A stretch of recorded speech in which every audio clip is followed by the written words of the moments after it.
Let's welcome in Salena Zito herself. Welcome. Thanks so much for coming on. I know we've spoken before here on National Report. I've seen your reporting on other news outlets, very busy covering President Trump, who's always on the move. But I think that day in Butler is probably one you'll never forget, especially being so close. Could you speak a little bit about that and what folks might learn from your new book? Well, you know, the book also obviously details what happened that day and what led up to what happened that day.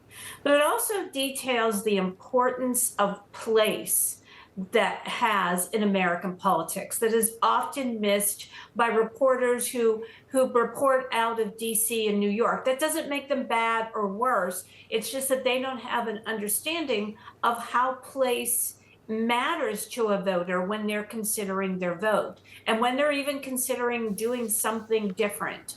There are two significant moments in the last election cycle. The one, I don't know if people realize how important it was when President Trump, then out of the office, showed up in East Palestine, Ohio. It was sort of sleet raining that day. He had galoshes on, yet he showed up, he walked around, he talked to people, and he saw them. And the same goes for Butler. Butler has only ever been visited by two presidents running for office, and that was John F. Kennedy and President Trump. So him understanding, showing up in places like that, and through the rest of the election, through the eyes of me on the ground and the people that I've interviewed, helps people really understand what happened in this election in a very granular level, but also how people have changed, how the coalitions have changed, how the working class is very different looking. But I was with him that day. Yeah, take us back to Butler. I mean, you were 4 feet away from when this happened, the assassination attempt for the candidate Trump for president. I mean, what was that like? What were you thinking? And you said that was the moment that solidified the election for him. Walk us through that. Right. So that day, if you're a reporter, you know, you usually, whatever you're going to do that morning is not what happens in that by the time you do the interview.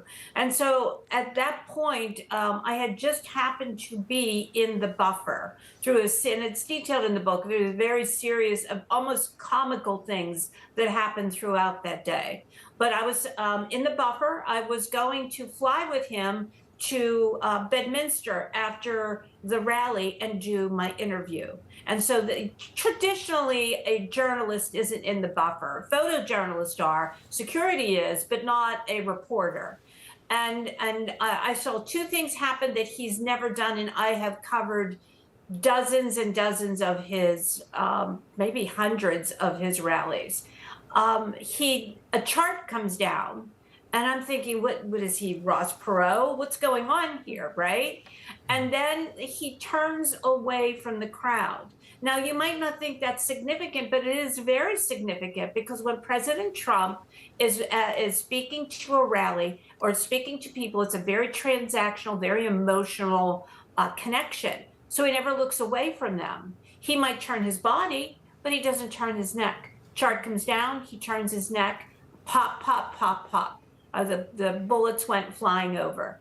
And I knew exactly what happened. I mean, I knew that was gunshots. I'm a gun owner, right? And go to the target range. I understood what happened.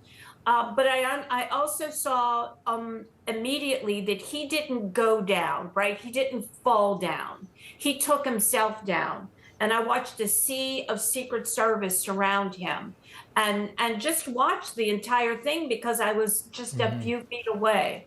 And so what happens that day, the rest of that day, but also in the days after, he calls me the next day. We have a series of phone calls, some of them very emotional. I talked with him about that on Air Force One on Friday when I flew out to my hometown on Air Force One, and we talked about it again. And I don't know if people really understand how that's impacted him since that happened. Information. Truth is freedom. is Newsmax. It's real news for real people.